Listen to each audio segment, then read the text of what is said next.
Bem, esse aqui é meu projeto, né, para a prova 4, que é basicamente estar controlando essa bola de isopor pelo sensor de distância laser aqui, né, por essa distância, o driver do motor da ventoinha para controlar a altura da bola. A gente vai ter dois botões, um que aumenta a, a velocidade do motor e um que diminui, e a gente vai estar transmitindo isso com a UART. Esse é basicamente o projeto, né?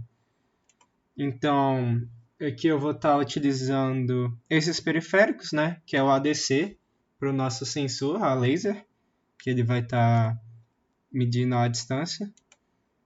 Eu vou estar usando o PWM para controlar o motor da ventoinha. Eu vou estar usando a UART para estar controlando a transmissão, né, desses dados. O timer room para estar controlando o tempo de envio dos dados, que no caso é 10 milissegundos, como está aqui. E o timer 2 para o controle do PWM. Bem, eu vou começar explicando pela UART, né? Aqui a gente está usando os dados que foi necessário ali, que passaram na P4, né? 115.200 de baud rate. Isso gera um erro alto, então eu tive que trocar aqui para 16 MHz, né? Para estar diminuindo esse erro da UART. As paridades aqui de 8 bits, e é basicamente isso. O ADC a gente vai estar usando o alinhamento à direita, né, para estar podendo usar esses 10 bits. Além disso, eu troquei aqui o FOSC, porque quando a gente troca para 16 MHz, para ajustar o erro, né, da UART, a gente tem que trocar aqui, senão ele vai ficar dando um aviso. E além disso, eu vou estar usando as tensões de referência, né, que como nesse exemplo é 5 volts, a gente consegue uma boa resolução com essa tensão. E que eu vou estar utilizando o PWM com o timer 2, que eu configurei o timer 1 para 10 milissegundos, então eu estou usando o FOSS 4 aqui para estar entre esse período aqui, né? E além disso, o timer 2, que é só para a gente estar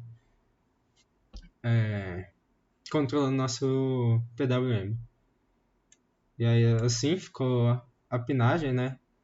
O RA0 é a nossa entrada da DC, RB5 é a UART, a transmissão da UART, RB2 é o botão que aumenta, RB3 é o botão que diminui, e a RA3 é o PWM, né?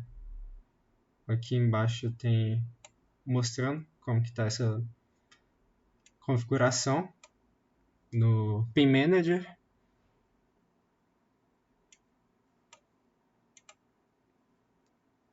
Aqui são as interrupções. Eu coloquei como prioridade a interrupção dos botões, que quando a gente estiver apertando ali é prioridade. A gente está recebendo esse sinal e trocando o ciclo do nosso PWM. Depois a interrupção do timer 1, que é para estar enviando os dados. Aqui é como tá, basicamente, e é isso. Daí eu vou estar agora mostrando o código em si, a programação, né? Deixa eu dar um zoom aqui. Eu incluí aqui essa biblioteca, a MFH, para estar fazendo uns cálculos. Aqui, como eu falei, né, a pinagem, o A é RB5, B é RA0, C é RB2, D é RB3 e E é RA3. Aqui eu estou usando essas variáveis, né, uma para controlar o PWM, uma para receber os dados do ADC e uma para fazer essa conversão de distância. Aqui são os bytes, né, que a gente vai estar usando para estar definindo essa distância e depois estar enviando ela.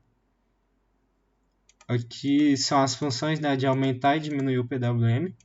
Eu estou basicamente usando a variável geral para aquela seta, né, o ciclo do PWM, e aqui eu aumento ela, 64, e diminuo.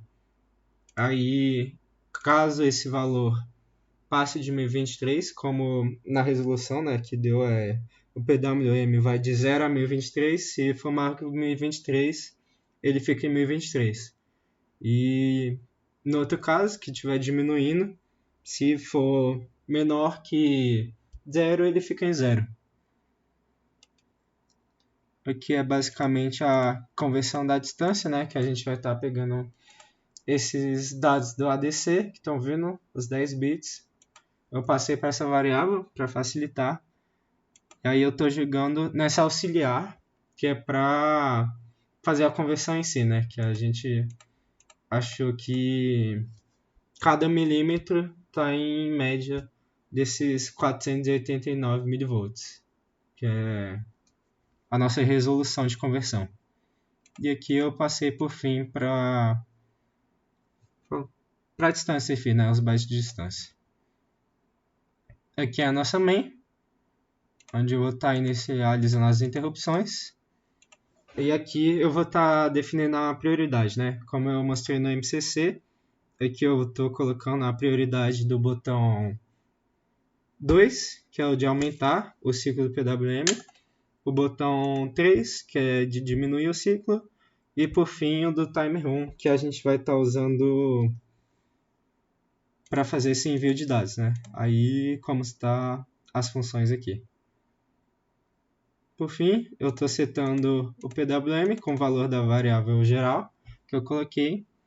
E aqui seria a transmissão, só que eu não consegui finalizar ela a tempo. Então agora eu vou estar mostrando aqui a simulação. Vou dar um build aqui. Ok. E agora eu rodar aqui a simulação.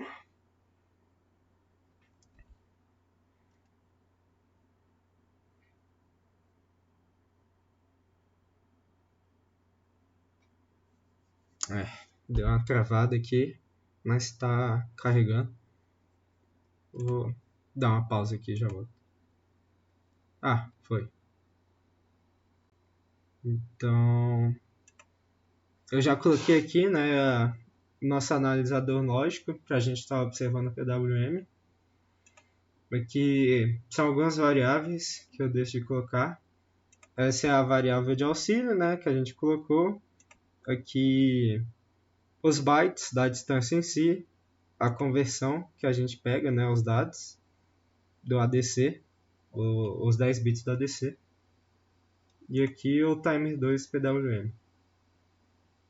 Okay, vou mostrar aqui o analisador lógico. Eu gerei esses estímulos aqui, né, que o botão do RB2 para aumentar, o botão da RB3 para diminuir, e aqui a gente está setando a tensão relativa ao sensor, né? Eu vou começar mostrando aqui o PWM, ele está em 0, então eu vou aumentar aqui e pausar, ver que ele muda aqui, né? E se eu for rodar de novo e apertar algumas vezes, o ciclo dele aumenta. Então, dá para ver aumentando. E o outro botão é ao contrário. Eu aperto, o ciclo dele vai estar diminuindo, como foi pedido na atividade, né? Virando essa interrupção do botão, ele diminui o ciclo. Ok. E por fim, vou estar mostrando aqui o estímulo do ADC, né? Então, eu vou estar colocando 5 volts como exemplo, que seria o máximo. Vou rodar aqui e dar o estímulo e olhar nossas variáveis. Aqui, tá aqui a variável de auxílio que a gente usa. Aqui é a distância que ele achou, né? O valor da DC. Então, eu vou estar trocando para outro aqui. Deixa eu ver qual que ele vai. A 2 volts, por exemplo. Eu não rodei aqui. Se eu pausar aqui. Agora, ele vai estar dando essa distância, né? 200. Essa distância está em milímetros, como está lá no exemplo. Então, por fim, dá o último exemplo aqui de alguma distância. 1 volt. Vou dar o estímulo e rodar aqui. E essa é a distância que a gente vai ter com 1 volt aqui. E esse é basicamente o projeto da minha prova 4.